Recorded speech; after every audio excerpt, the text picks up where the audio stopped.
कक्षा में आपका स्वागत है। आज एक बार पुनः मैं आपके सामने एक नया विषय स्पीति में बारिश, जो एक यात्रा वृत्तांत है और साहित्यकार कृष्ण नाथ जी के द्वारा लिखा हुआ है, लेकर आई हूँ।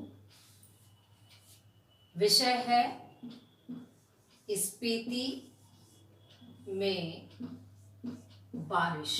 स्पीति एक जगह का नाम है जो हिमाचल प्रदेश के अंतर्गत आती है और स्पीति यात्रा वृत्तांत में लेखक कृष्णनाथ ने वहाँ के भौगोलिक तथा प्राकृतिक विशेषताओं का वर्णन किया है, जिसमें उन्होंने ये स्पष्ट किया है कि अन्य जितने भी पर्वतीय प्रदेश या क्षेत्र हैं, स्पीति उन सब से भिन्न है, अलग है। लेखक ने प्रस्तुत यात्रा वृत्तांत में वहाँ की जनसंख्या, वहाँ की ऋतु, वहाँ की फसल, जलवायु तथा वहाँ के भूगोल का वर्णन किया है, जो एक दूसरे से परस्पर संबंधित हैं। उन्होंने दुर्गम क्षेत्र, दुर्गम जहाँ जाया ना जा सके, दुर्गम क्षेत्र स्पीति में रहने वाले लोगों के कठिनाई भरे जीवन का भी वर्णन प्रस्तुत यात्रा वृत्तांत में किया है। कुछ युवा पर्यटक यदि स्पीति में पहुंचे तो कृष्णनाथ जी का ऐसा मानना है कि वहां का पर्यावरण कुछ बदल सकता है।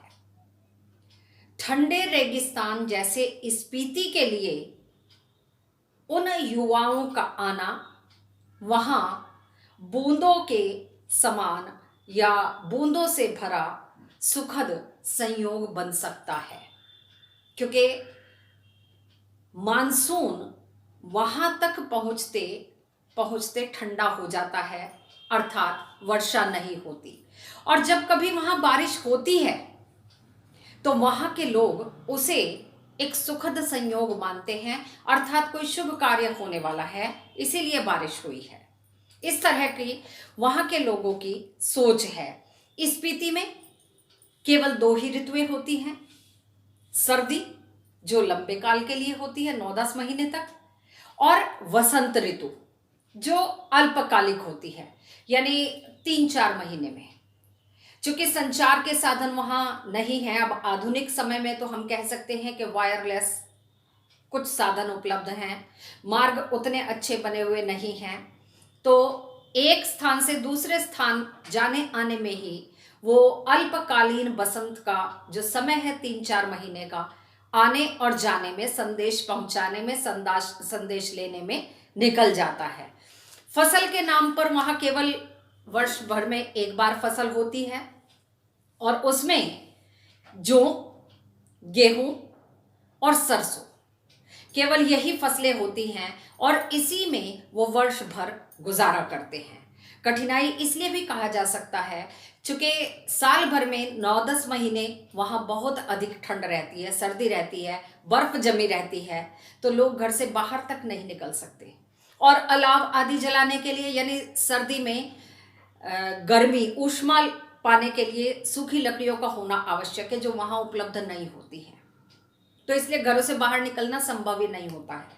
आप सोचकर देखिए कि जब दिसंबर एंड और जनवरी आरंभ का समय होता है, तब हमें घरों के भीतर रहने में भी इतने सारे साधन होने के बाद भी कितनी अधिक सर्दी लगती है।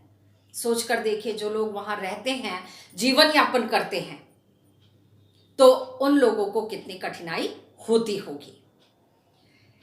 एक वहां जोरावर सिंह का किस्सा भी आता है कि जब जोरावर सिंह डाकू वहां आया उन्हें लूटने के लिए, तो वहां के लोग इतने सीधे हैं कि वो एक दूसरे से लिपट कर आंखें मूंद कर बैठ गए कि जैसे अब जोरावर सिंह उन्हें देख नहीं सकता।